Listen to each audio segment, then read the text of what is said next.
Hello, welcome back to the back room of CCC's auditorium. Coming at you once again, we're going to talk about this book, a fabulous, fabulous book. I couldn't recommend it more. 7 Levels of Intimacy by Matthew Kelly. And there's so much to talk about here, and I'm only going to talk about some highlights in chapter 1. So, people who are thinking intimacy. Some people, in fact, many people might think of the next word that comes to mind, and that's sex. But honestly, the very first chapter, the very first word, in fact, the chapter, if you can see it right here, sex is not intimacy. So I know that we hardly ever talk about these things, but it's definitely a subject that I have been on a path of relearning what intimacy means on new levels. And so right away, just debunking the myth that intimacy does not automatically equal sex. Now, it's one of the things that is part of a physical intimacy for relationships between married couples. But we want to go ahead and just debunk that right away, because he does have a definition, and I want to share it with you, and I think it's a beautiful one. What is intimacy? It is the process of mutual self-revelation that inspires us to give ourselves completely to another person in the mystery we call love. It feels kind of heavy, so I just want to read the kind of the bigger definition of that line. So, being intimate means we are sharing the secrets of our hearts, our minds, our souls with another fragile and imperfect human being. Intimacy requires that we allow another person to discover what moves us, what inspires us, what drives us, what eats at us, what we are running toward, what we are running from, what silent, self-destructive enemies lie within us, what wild and wonderful dreams we hold in our hearts. So that's a bigger definition and my personal favorite. But the problem is even though intimacy is about revealing ourselves to ourselves and to another, it is also the thing that we fear the most. So a great friend of mine said once to me that intimacy can be broken down into this phrase: into me I see. Do you see inside of me? Do I want you to see inside of me? And frankly, do I want to see inside myself? It is the most beautiful thing in the world to have intimacy. In fact, he calls it one of our most fundamental, essential, legitimate needs. And it is one of the things that we fear the most as well. Because what do we really fear? We fear that if someone were to really know us for who we are, they would not love us anymore. Now, we're going to come back to that fear. But first, there's a few highlights I want to share about the sharing the pieces of ourself with another. And the first one is about sharing our story. He actually says intimacy is first sharing our story. And when we share our story, when we remember our story, we can actually celebrate our story. And how often at Celebrate Recovery do we want to hear a story and celebrate it? Every other week. There's teaching, but then there's a story. And what happens? People clap, and people are reaching out, and they're feeling loved, and they're being loved, even though they're sharing great struggles, and even though they're sharing huge mistakes they might have made. And yet, instead of feeling like that's going to tear you apart, it actually draws you closer together. So it's about sharing the story. It's about celebrating it. And it's important, he says, that we need to remember over and over. And it's over time that we can forget the power of our story. It's important to replay history. In fact, in traditions, even before the last few hundred years, it was all oral because people couldn't read. Oral traditions mean you share stories around the fire. You share history. You share of what came before you. Share of your lineage and those kinds of great stories that are meant to shape you. So that's one of the first highlights. And when we especially share our story in relationships, someone that we're either close to, a friend, especially our partner, our spouse, our children as well, they draw closer because you're revealing yourself. And that's a big step towards intimacy. The next is, and I love this one, relationships keep us honest. So he is kind of playing between the two words, intimacy and relationship. And relationships keep us honest. Why? Because when we go into ourselves, we can have a lot of delusions. We can have a lot of denials. And that's the lesson 1 in Celebrate Recovery. Relationships keep us honest because when we are speaking out things that we care about or things that we're afraid of, it's easy to process it in a new way, especially with someone across from us who might challenge us, who might point out that what we're feeling is not real, in that or what we feel about something is just that could be an illusion. And it could be a way for us to get out of ourselves, get out of our own mind, get out of our own emotions and engage with them on new levels. It keeps us honest about what's going on the inside. So why do we need that?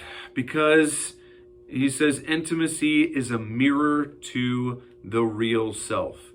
We have often talked about mirroring.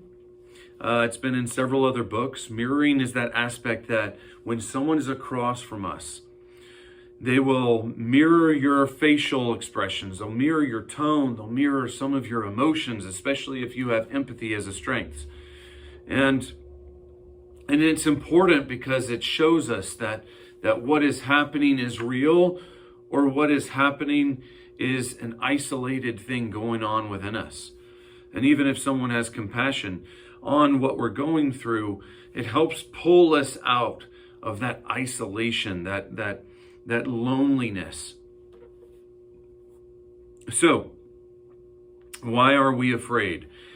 I want to go deeper into that thought that if we start to share more of who we are, that people will stop loving us. And let's face it, there are some truths that we might be very afraid of what the consequences hold, especially if it's a mistake. But that's not what this is saying. This is saying, I'm being vulnerable in this moment. I'm choosing to say to, my wife, I look angry, not because I'm angry, but because I'm really afraid right now. This is the story I'm telling us, to quote Brené Brown. I'm telling myself that I need to look good in this moment. That if I fail at this project, my boss is going to think less of me, and I'm not gonna get that promotion, or if I don't stand up and try and make a decision right now, that I'm going to lose some of your respect. You're going to think I'm a weak husband, and I don't want to look weak. I crave that sense of value and worth that I get from someone who I'm intimate with, which is my wife, but others as well, from my coworkers, from Scott. So we're talking about that fundamental fear. Are we willing to take the risk and reveal who we are to someone else and let them discover more about ourselves, that we're not just some one-dimensional person, but that in fact there's a lot that people don't know about us? I've been singing up on stage recently, and some people know now and some people don't, but when I first started, people were amazed. They were like, I had no idea. That's right, because I was only a one-dimensional face. They only knew one thing about me, maybe that I am the director over outreach, but not that I play guitar or sing or lead worship. And so that's what we want people to discover over and over. the new aspects about ourselves, or old aspects that are looked at in a different way or in a new light. So, what does this mean? It means that we are examining the fundamental need that, in fact, the true statement is that we are in this together. That isolation is something that is not part of God's plan. That even though today, especially in the U.S., we might talk about independence, that's not true. Even at work, you can't be independent. You are interdependent, meaning that there is a level of making room for others at the table, especially if it's someone who's going to buy a product from you, someone who's going to use your service, someone who's going to make the meal for you when you go out to eat. You aren't independent of that.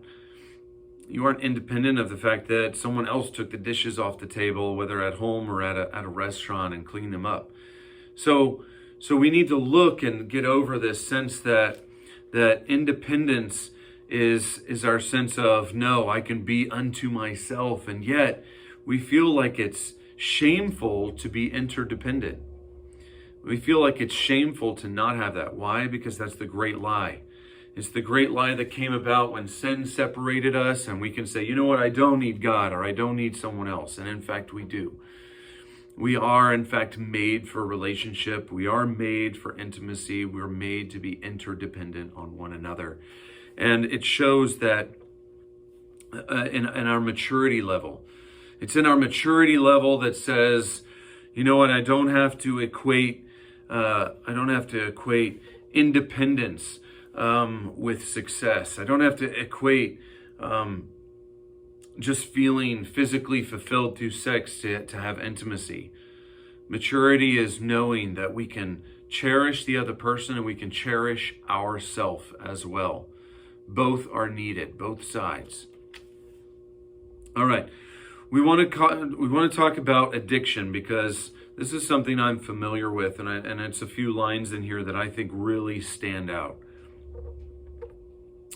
Unwilling to participate in the rigors of intimacy, we try to fill the void created by the lack of intimacy in our lives, and thus are born our addictions. The result of this is growing emptiness. All addictions are the result of trying to fill that void in an unhealthy way. Addiction disconnects us from reality. So what are we talking about? There's a few powerful points in here. Now you might disagree with some of them, but I do think that there is a level of truth to what he's saying.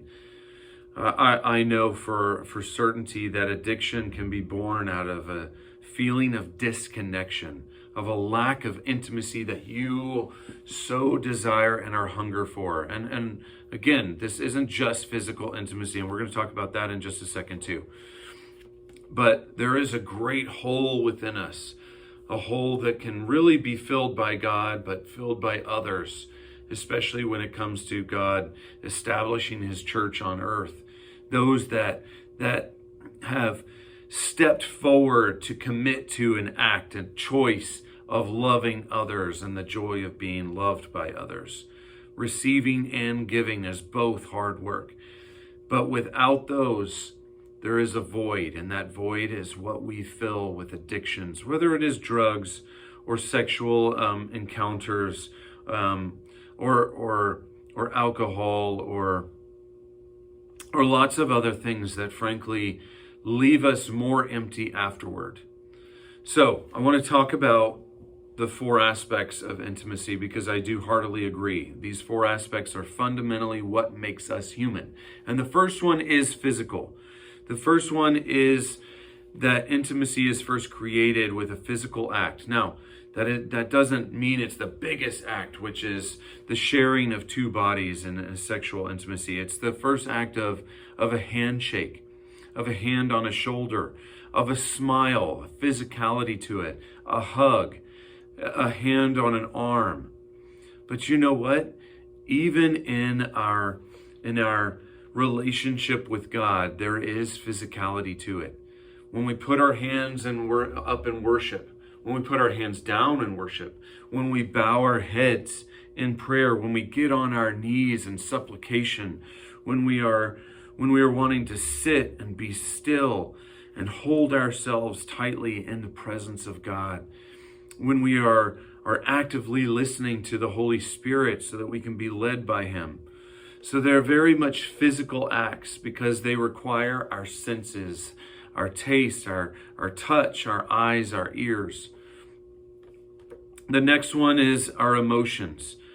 Emotions is a difficult one because it requires the vulnerability, but we just talked about in the last book, leading with emotional courage. So if you haven't heard those, I encourage you to do those next.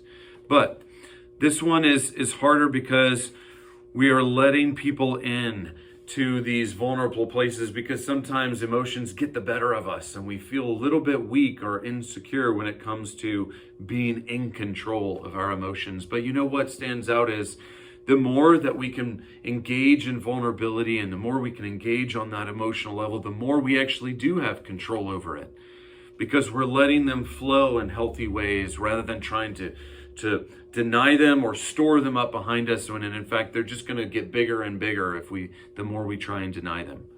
The next one is our intellectual aspect. Intellectual intimacy, of course, is engaging in the conversation, the thoughts, the ideas. But it's not just the ideas, it's how that person is thinking as well. It's their philosophy on life, those ideas that have led to certain values that they have. It's about knowing why they think and what and how they believe as well. And that's as much intellectual as it is into the next one, which is spiritual.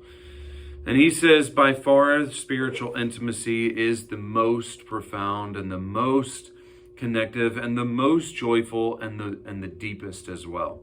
Spiritual intimacy is that aspect that we have gone to the core of who we are.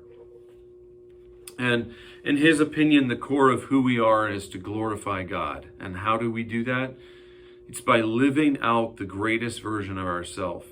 Now, how does that equate? The greatest version of ourselves means that we are stepping fully into the identity that Christ created within us. Stepping fully into and accepting us for who we are and showing that God made us that way. God showing a glimpse of himself through our life, through our story, and not being afraid of it. And that's part of spiritual intimacy. So where is this leading to in terms of relationships? One of the biggest aspects that he talks about in terms of being true to ourselves is actually the virtue of being ourselves as well. It says, two people who are more patient are much more likely to stay in relationship with each other. Two people who are more considerate, more forgiving, more compassionate, more faithful, more committed, more hoping together. All of these virtues that go into the greatest relationships that we could ever imagine. And this starts to go into the deepest parts of who we are, because we have learned to accept ourselves. We've learned to be able to be comfortable with ourselves. We've learned to value ourselves for how God made us and not to deny those. The author, Matthew Kelly, was talking to a group of high schoolers, and he was talking about relationships, and he says, you know, before you have a relationship with someone else, make sure you are comfortable being alone. The secrets that silence and solitude can tell about you are treasures to hold on to, because you are able to show that you can sit in those moments where the insecurities come your way, or the thoughts that scare you come your way, or the emotions that feel like are going to stomp you come your way. And in fact, I think the true treasure is the fact that in silence and solitude, we become most familiar being alone with God. And that's not what alone means. but being connected to God, being connected in such a way that you find satisfaction in God's presence, because He alone is the one that satisfies.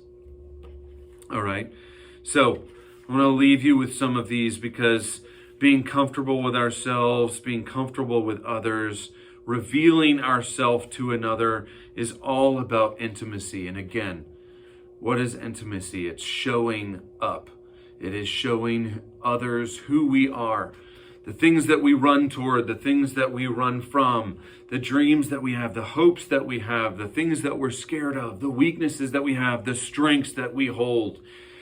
And these are what is truly powerful in our lives, because again, we are all in this together. And that is just chapter 1. So if you want to relearn intimacy, come to Celebrate Recovery on Monday nights.